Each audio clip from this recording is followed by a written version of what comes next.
Funding for Discovery Road, brought to you in part by the National Park Service.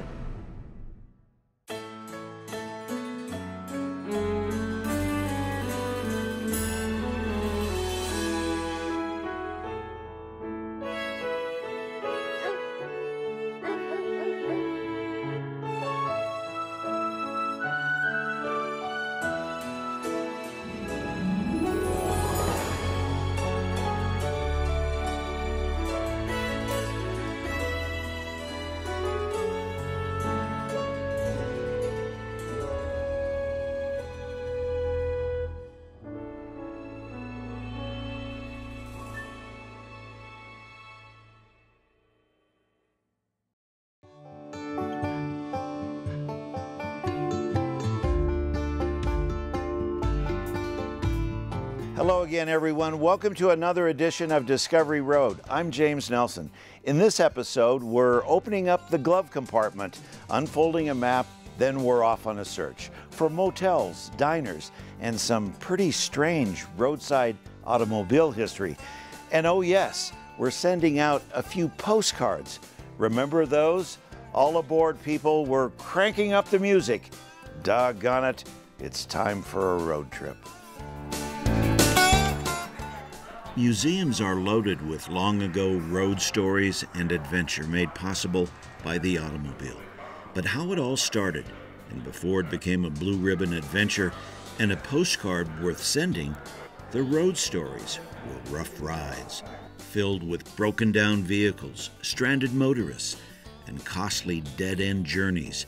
Clearly, the idea needed some work. That brings us to Dixie State University, where one of the big unknown chapters of the road trip story is archived. And when you peek inside, it's a time capsule. An infant's first steps into the unknown world, a dusty old map to excitement. It's an old scrapbook, 78 pages of big sheet newspapers from the 1900s. It's really one man's story of how the road trip came into being. A road builder, a visionary, a promoter. He even helped create the Arrowhead Highway. His name, Charles Bigelow. He's shown in newspapers as staying at the Las Vegas hotels almost every weekend. So something drew him to the desert.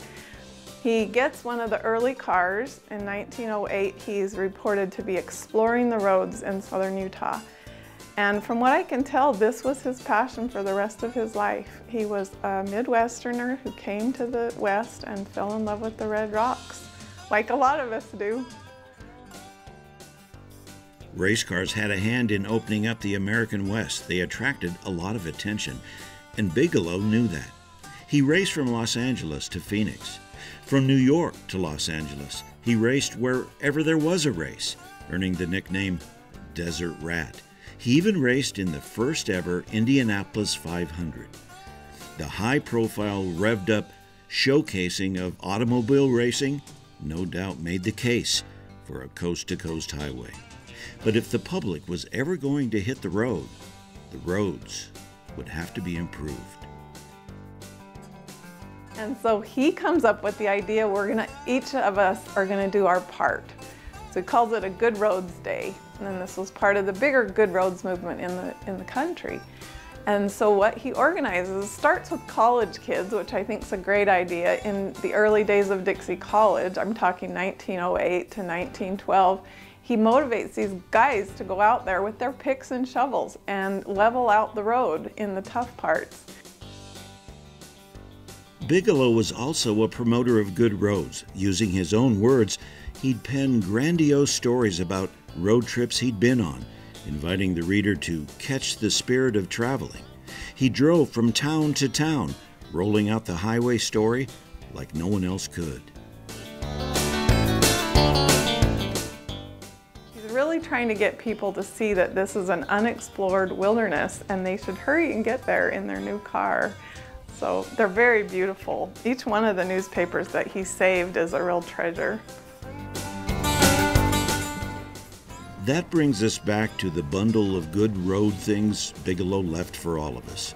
Hundreds of articles, thousands of words, endless images. But other than this box in a library, there's nothing out there on the road. Nothing on a bridge, not on a sign, or a monument telling of this man's wonderful story. So one of the reasons I love Bigelow so much as a character is because he really gives his all to something for his entire life. He spends literally the rest of his life going up and down that road. And people talk about, I've found memoirs where people will mention, you know, the old guy in his Packard 6 or his Oldsmobile. He's always got baling wire, he's always got a shovel to dig you out, he's always got extra gas and extra oil. And you know, here's this guy who just wants the road to live, and he cares a lot about the people that go on that road.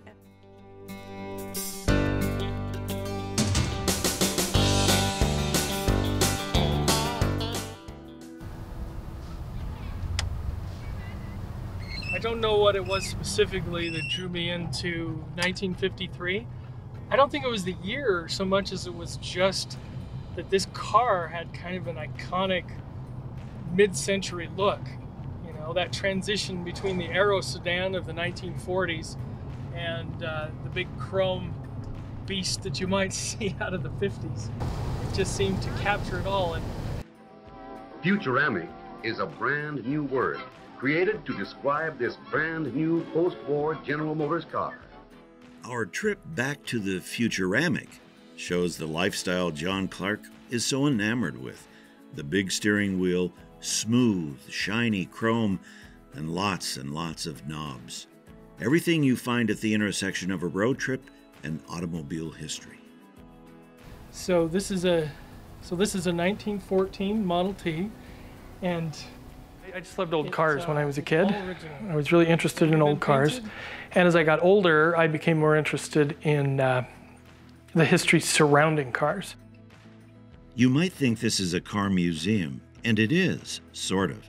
It's John Clark's garage, where you find one wall filled with colorful, seasoned road trip signs, another wall displaying license plates with rusty numbers and metal stamps of automobile history. And it's where you'll find his vintage-style artwork, which captivates the beauty of a road trip.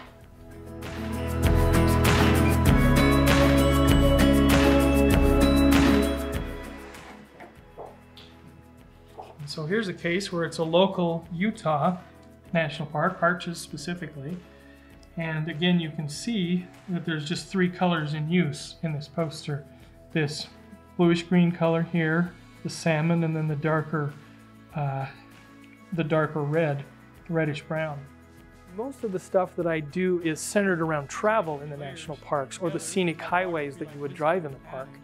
And part of this is a harken back to, you know, the classic road trip that you think of in the 50s or the 40s. Years ago, road trips and travels were documented with these things: decals, shapely, colorful, thin, decorative stickers, and their popular fashionable cousins, postcards.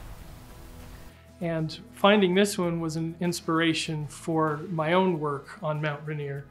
And so as you can see, this is the Paradise Road up to Mount Rainier. And so I created something that honors that road to the paradise, but also in the same basic view that you would see in a historic real photo postcard. One fun thing about this car not being a show car is I feel okay about taking it out on a dirt road. Sort of relive that rural travel experience along with the superhighway that you might see still in the 50s.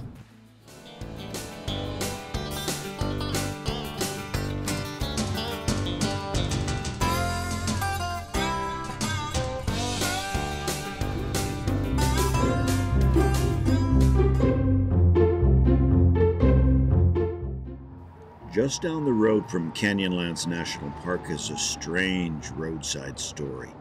A playground atmosphere outside, but it's the hand-painted, white block letters advertising a hole in the rock that brings people in. Enjoy the ride. Thank you. Come right in. Come right in. Thank you. Oh, cool. Pretty cool so far, huh? It's really cool. So welcome to Hole in the Rock. My name's Tim. And basically this house is a memorial to Albert Christensen and his wife Gladys Christensen. They built the home, they helped clear it out, and they lived here for a few years. History here is amazing. Settlers have been passing through this area for years. Native Americans use these valleys for little powwows in the past, and now it's a world-renowned attraction that people can spend their whole day here.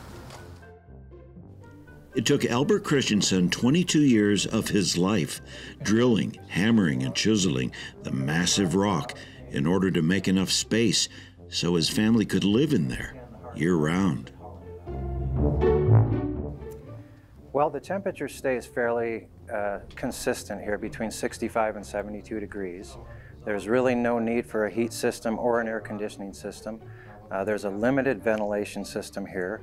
People that come here are just amazed when it's 110 outside and 65 or 70 degrees inside, and they ask if we can turn the air conditioning down, because sometimes it's a little chilly for them coming from such a warm temperature. And we tell them there's really nothing on. It's just the uniqueness of a cave home, which this is. It's unique anywhere in the world. Albert Christensen was also an artist. His piece is on display in many of the rooms. He loved painting Native Americans, Jesus, and Franklin Roosevelt, who he adored. That's why there's a monument to the former president on the front face of the big paprika-colored rock, just above the lovely rock house curtain windows, adding even more obscurity to this road stop. The monument gaze of Roosevelt overlooks a sprawling smorgasbord for every road trip appetite. There's even a zoo, a petting zoo, right off of the highway. A towering stack of over 800 bowling balls shaped like a desert cactus.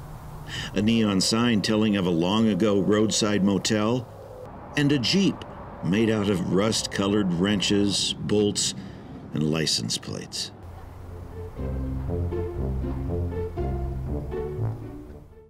And oftentimes, movie stars, stuntmen, and what have you would drop by, have a bite to eat, and get their picture taken with the owners. The kids' rooms. I think it was one of the only places out here where a guy could sit down and have a meal with his buddies, and perhaps a glass of beer, and then go back home and do the same thing the next day. So it was a great little place to drop by and chat with your buddies and do some business dealings, and a very warm atmosphere here. Today, tourists can buy souvenirs, experience the outdoor front yard of the unusual and different, and feel pretty darn good about their road trip stop. They could even say they visited what just might be the first real Hard Rock Cafe.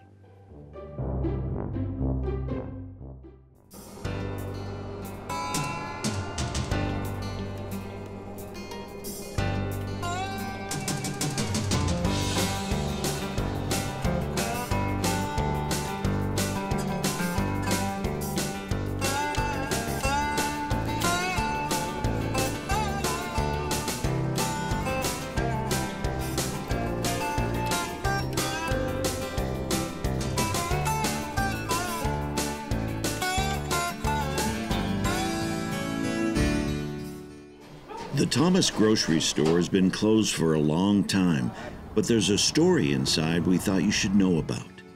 Lily Thomas ran the store with her husband until he died, but she kept going more than half a century to her last shift in 2008.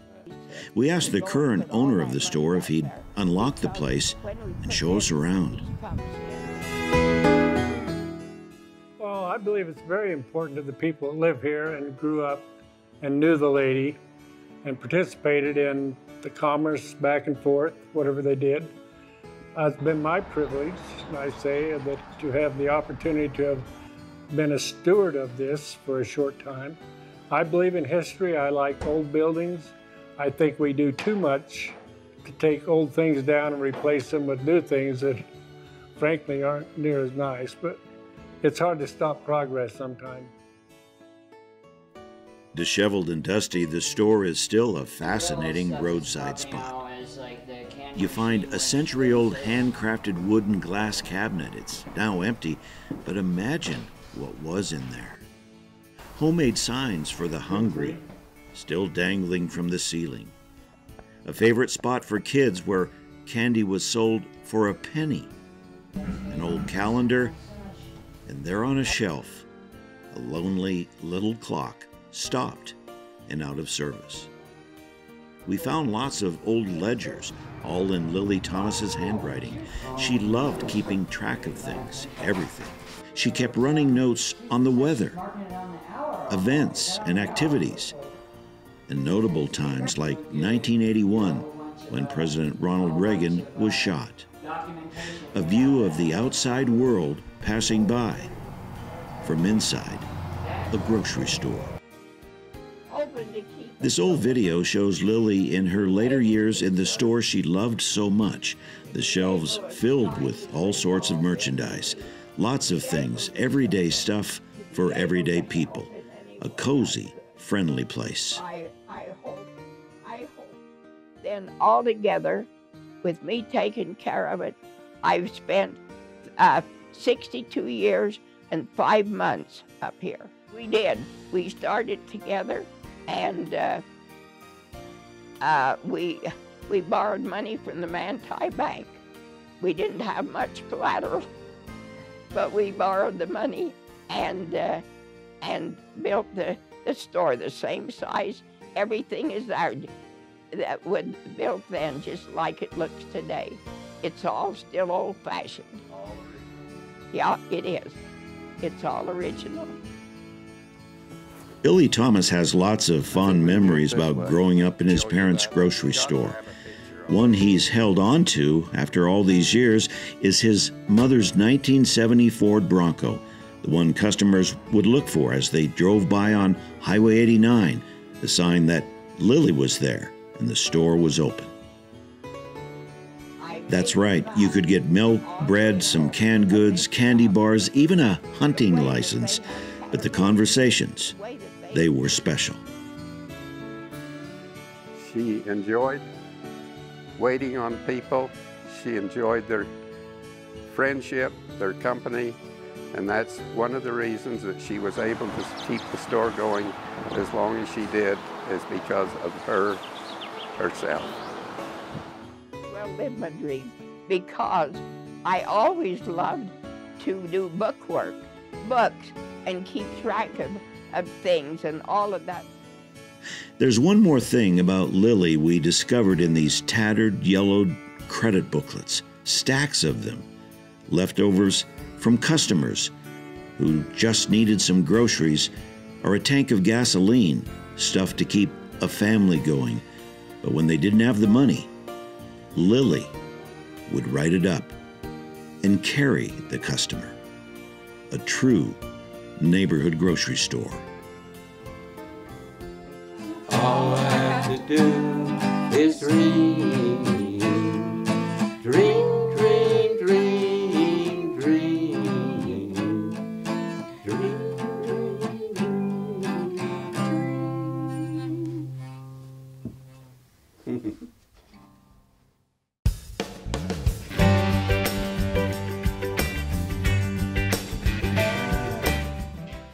Some Utah historians took a road trip recently to find out how many mid-century motels in southern Utah along Highway 89 and Interstate 15 are still around.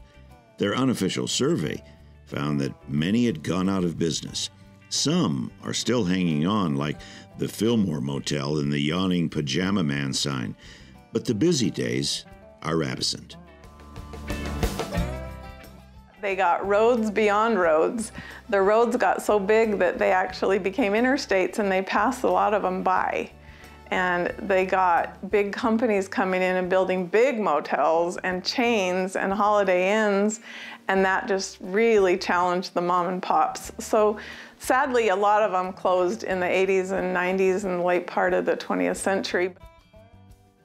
The buzzing, colorful neon motel signs are mostly gone, but there are some leftovers of a good story here. Take the Dixie Palm Motel. It started in the 1950s by a guy named Walter Hale. He named it Hale's Motel. He partnered with Dick Hammer, who ran a cafe, and together they roped in movie makers to southern Utah. It boosted tourism and served travelers first-class meals and rooms. The Whitwer Hotel Group owns it now, and their family story is worth sharing. They opened the Whitwer Motor Lodge in 1955. 27 deluxe rooms, a heated pool, telephones, and air-cooled rooms. Downtown Boulevard was how people would travel to and from Las Vegas. And so I-15 didn't go through the gorge like it does now, and travelers would come through the town, and that's why a lot of the motels ended up on St. George Boulevard, and we were no exception. You know, back then people would come off the highways after long days on the road. They didn't have air conditioning, they had vinyl seats, they were sweaty, they were hot, and so I think back then it was probably more of a place to stop, you know, just to stay over on their further travels towards California or going other directions.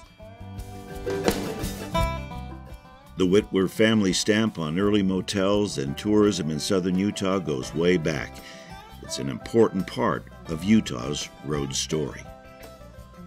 They'll remember Zion National Park. They'll remember whatever event they came to St. George to be a part of. But they may not remember the hotel room. They may not remember the pool. We think they'll remember our breakfast, but we definitely want them to remember how they were treated and that they were really given a first-class experience at a hotel that they didn't expect that. The Millstream Motel along Highway 89 in northern Utah had 55 units. Their slogan, for the rest of your life. But the wrecking ball finally hit its mark. Only these artifacts remain. But thanks to Jack Smith, the Millstream story lives on, along with some classic motel guests in his homemade museum. As the motel aged and the chains came in and took the business, and the freeway came in and bypassed downtown Ogden, the older motels struggled. The Millstream Motel has now met its demise. It's a vacant lot as of about a year ago. But I ran it for 37 years, and during which time I was building this car collection, and that's why I refer to the collection as the Millstream Classic Car Museum. Truly amazing. A car collection built from the ashes of a bygone roadside motel. I have about 100 cars in my collection, give or take, with a spread of about from 1912 through about 1979. There's no vacancy at the Millstream Motel along Highway 89 anymore. But here in Jack Smith's wonderful gallery of history, the sign says, "Come on in and take a road trip back in time to adventure."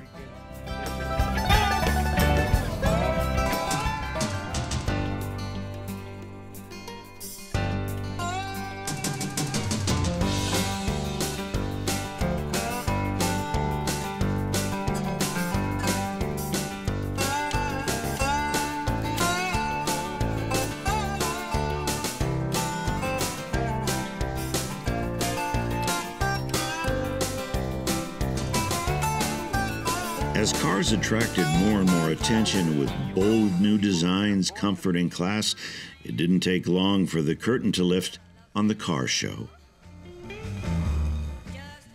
A fun and friendly show, a showing off place, and that's where this guy shows up. This is my story and I'm sticking to it. Well, I think really in reality I inherited it from my father. He was not mechanically inclined, but he loved cars, and he had he was a traveling salesman, and every 2 years or so, 3 years, he'd come home with a new car, and it was.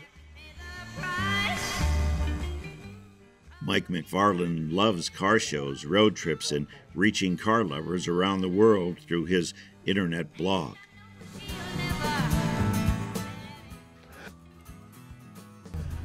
But when you travel north to south on Highway 89, for an example, and you pass through small towns, it's just such a neat feeling. And everybody sees you come and go, and they wave, and they're friendly, and they're smiling. And they wave with their whole hand. It's really an amazing thing. My most recent trip was to Lafayette, Louisiana, a round trip of about 3,500 miles. The car performed beautifully, the drive was wonderful, but I enjoyed seeing the country and seeing the people and meeting people. And that's what you do on a road trip. There's one more stop on our road trip, a visit to the Rat Fink Museum in Manti, Utah, to help us better understand the romance America has with the automobile. Right here we have the pink Cadillac. We have Rat Fink with his girlfriend, Trixie. It's the museum showcase of the late Ed Big Daddy Roth, a custom car designer way ahead of his time, the artist who brought pinstriping to cars, and the guy who created the ugly, scary, creepy, weird character known as the Rat Fink, the unofficial mascot of the car culture and road trips in America. The car shows in the automobile history has exploded in the last few years. I have traveled throughout the United States and seen several custom vehicles. I think the people love working on the older vehicles. It's fun to customize them. The yearly Rat Fink reunion in Manti attracts thousands of car lovers, artists, and fans of the Rat Fink. And for those who can't make it, well, the show goes on the road. We are still doing road trips. We're still taking the Rat Fink booth nationwide, actually worldwide, and it has been the most pleasurable thing. I know my late husband, Ed Big Daddy Roth, totally loved going to car shows. The neatest thing about the car shows are the people. It's amazing to see how the community gathers around, and the hot rod life is really strong. A family passion for car culture that still thrives. Just one of a million good road stories still out there. You know, there's nothing quite like American mobility and the spirit of the open road. All of those fun places filled with characters all along the way. Ever since the automobiles started rolling out of the factories, the road trip, the ride, well, it became the best way to see America's back road treasures. And that you can keep in the glove box. I'm James Nelson. We'll see you next time out here on Discovery Road. A few years ago, the beauties of Bryce Canyon and Capitol Reef were known only to those who lived nearby. Modern highways and modern automobiles have opened new realms of happiness and adventure. Broad, smooth roads beckon, and age-old mountains offer a quiet haven of rest and inspiration. To the family with a modern car, 1,000 miles is no obstacle, and even those who have only a week or two of leisure find it possible to enjoy these great national parks. Why not make them the scene of your vacation adventure? Be sure you have a modern, dependable automobile. Then go wherever you choose. And it was Albert's father and his uncle that originally homesteaded this land. They started with 80. I was going to turn the lights off just for a second to give you a better idea of what they were. Perfect. Early automobile history, early travel, early roads, it all fits in perfectly with this.